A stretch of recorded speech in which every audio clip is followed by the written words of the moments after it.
like the stars in outer space. Something about you radiates. It feels so nice and it feels so nice, yeah. Welcome back to another episode of the Starlit Success Podcast. I am your host, as always, Jessica Gaines. And if you are continuing to follow this little mini-series, if you were here last week, we talked about letting go of the story that's been keeping you stuck. And this lesson really just kind of builds on that, because I feel like even if you change your story, even if you let that old story go, you've adopted a new one, you can still end up chasing the wrong things. And again, ask me how I know. I've made this mistake. Been there, done that. I've done all of these things. So you have this new story, you have this new belief, right? You start to open up your mind to what's actually out there and what you can achieve. And you realize anything is possible for you. You start to feel motivated. So maybe you tried a few things and they didn't really turn out the way that you thought they would. This is the part of my journey where things got a little clunky for me. I thought, oh, I've got this new story. I believe in myself. I know I can chase my dreams, but then I'm just chasing all the wrong things. There's a lot of starting and stopping, a lot of confusion. I wasn't really clear on what I needed to do. I was starting to question myself. I was starting to question my discipline, and it didn't feel good.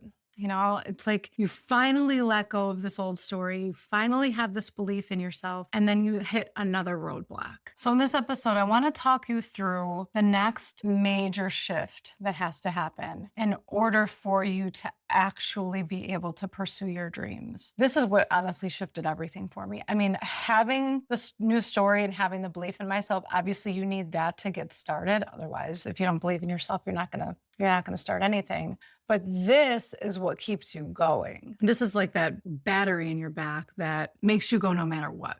And that is just this understanding that if you're only chasing money, or you're only chasing convenience or easy opportunities or things that worked for other people, you're still going to end up stuck.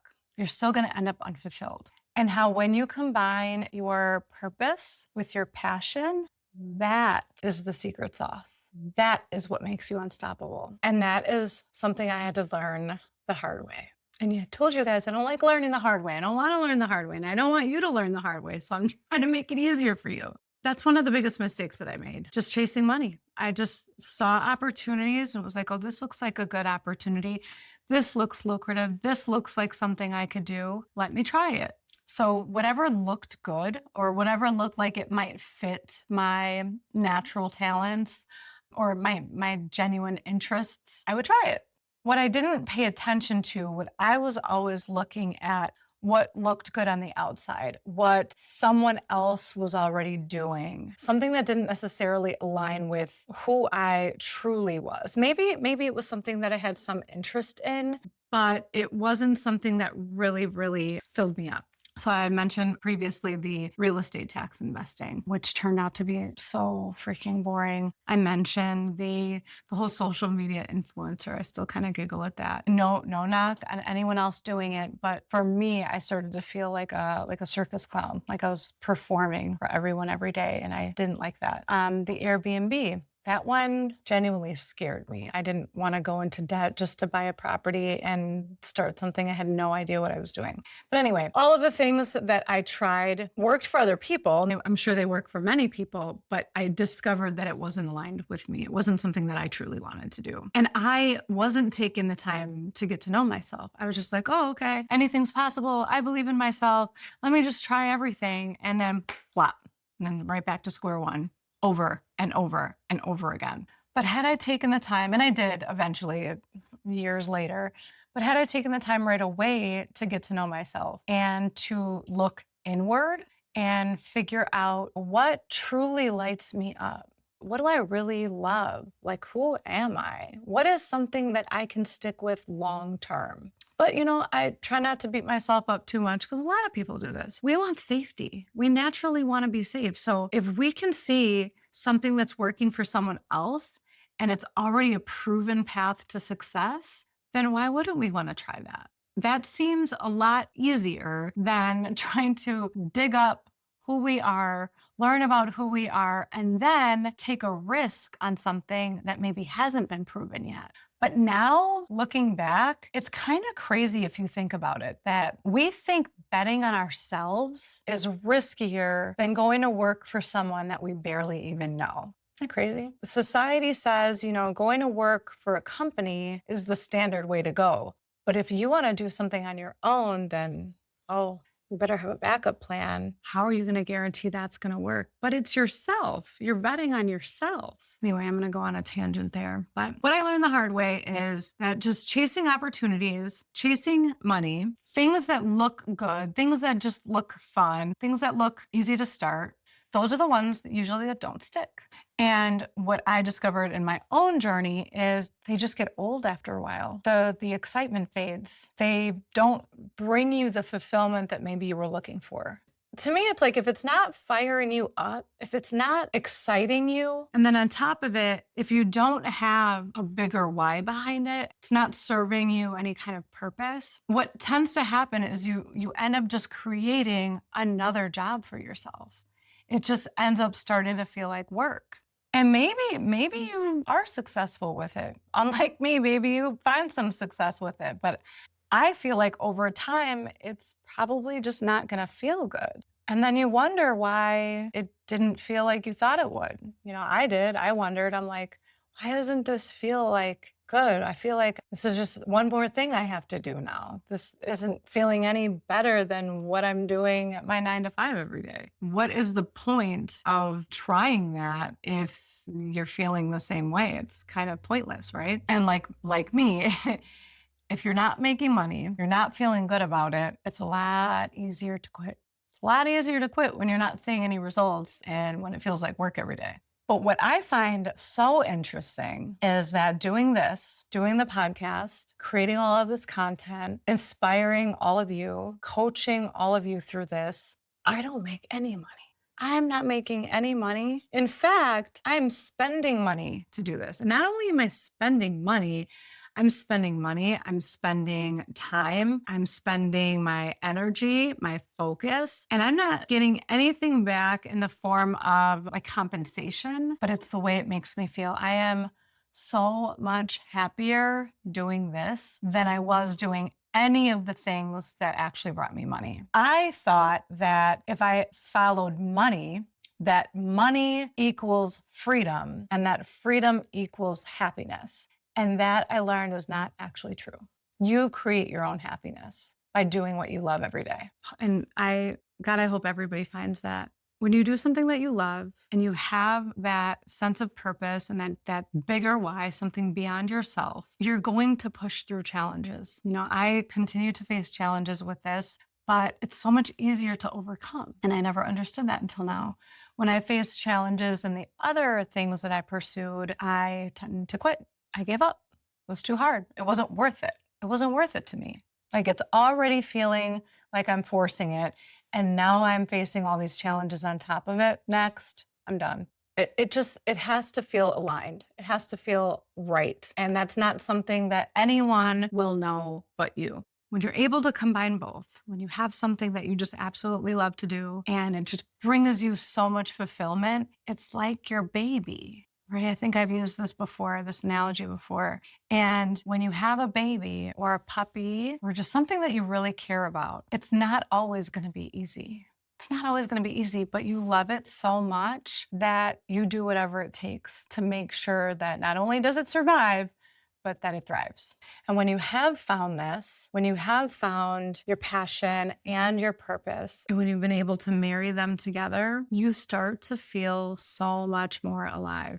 And for me, I don't feel like I'm working for the weekend anymore. Like I used to work, and like you guys know, I still work a 9 to 5.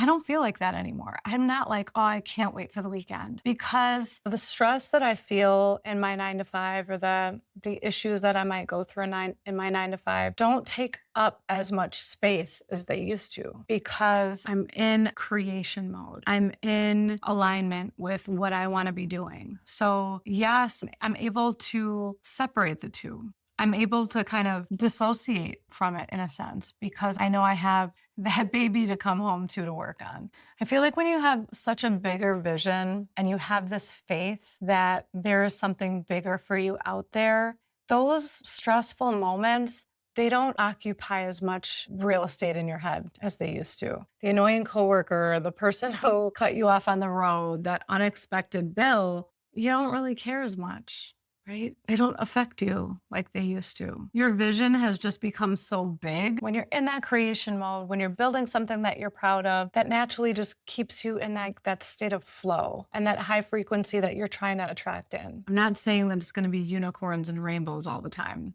but I am saying that you won't care as much about the small stuff anymore. This was definitely the hardest lesson for me to learn, but by far the most transformative.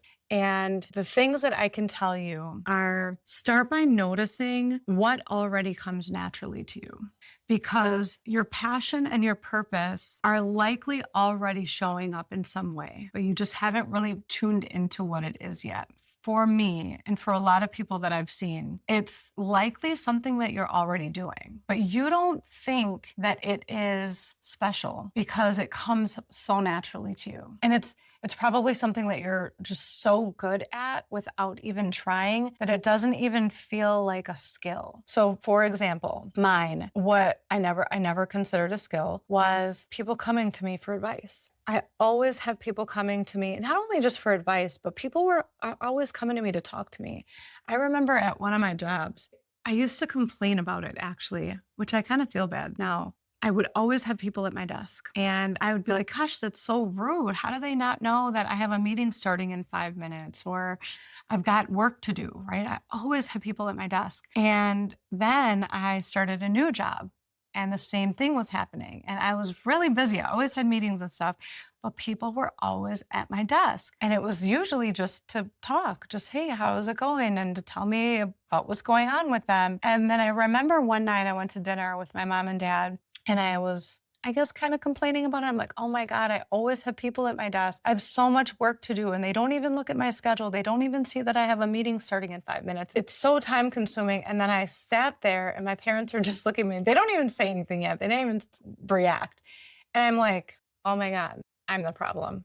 Not in a bad sense, like I wasn't a problem, but I was the common denominator. Like, what are the chances that you've worked now at 2-3 different jobs and this continuously happens?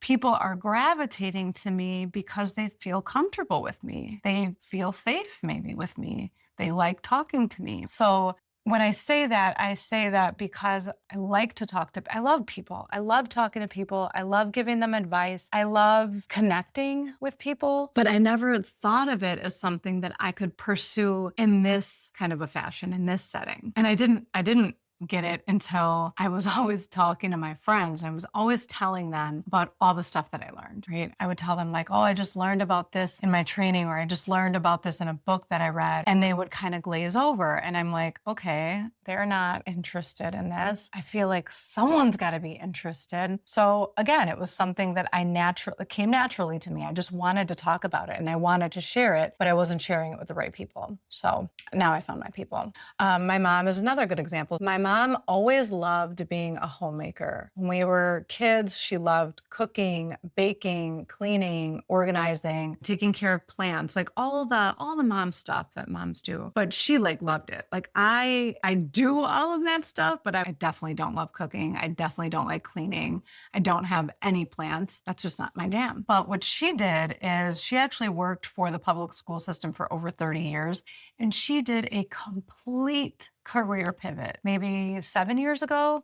I actually want to have her on the podcast one of these days because she has been a big source of my inspiration, because I think she was 57 when she completely started over and she completely shifted careers. And to me, that's amazing. Like, that's a scary thing to do. Not everyone is capable of that, but she completely transformed what she was doing. I mean, she was working with food in a public school system, which is kind of ties to her natural talents and what she loves as far as taking care of people and feeding them. But she shifted into being like a caregiver for the elderly, not necessarily like in a medical way, but like being their companion, helping them with shopping, taking care of their home, cooking meals, that kind of thing, going on walks. It's who she is. That's what she loves, and that's what she's good at. And she didn't even have to try. It's not something that she even has to put any effort in. And now she makes money doing it, which is so inspiring that you can make money doing something that you love. And again,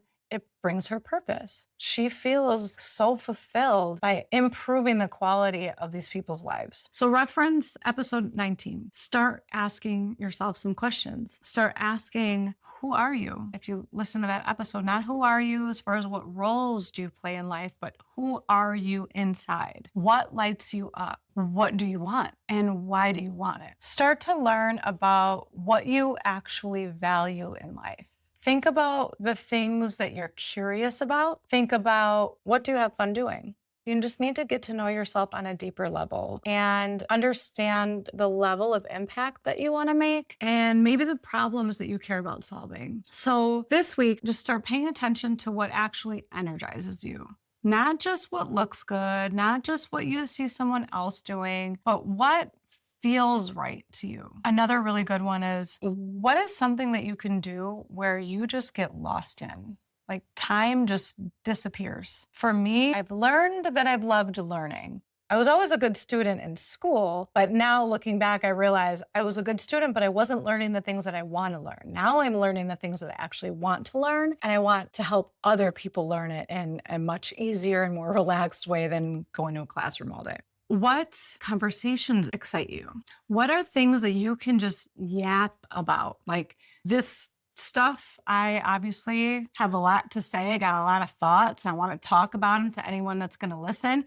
And it's not always my friends and family. So what can you just go on and on and on and on about? I'm looking at my list here. Oh, here's another one. What do people naturally come to you for? Ask your people. Like, hey, if you had to come to me for something, like if you needed help with something, what would you come to me for? People were always coming to me for advice or just someone to listen. What are some things that people ask you a lot of questions about? Maybe they know you're kind of like the person to come to whenever X happens. What is that? And I'm not saying that you have to have it all figured out yet. Again, this is a process, but just start noticing some of these things. Notice if there's any patterns. So stick with me in the next episode. We're going to talk about something that can completely derail you if you're not careful. And that is how you're using your time and how most people, I was one of them again, think we just don't have enough of it. And how I'm going to tell you that's not actually true. You have more than enough. So thank you for spending your time and energy with me today. Let me know your thoughts. Hit me up on Instagram. Follow me on YouTube at Starlit Success. And if you're feeling generous, leave me a review. The more engagement, the more follows, the more shares, the more reviews, that helps get this podcast in front of people that need it the most. So until next time, I will see you on the next episode. It's all so bright.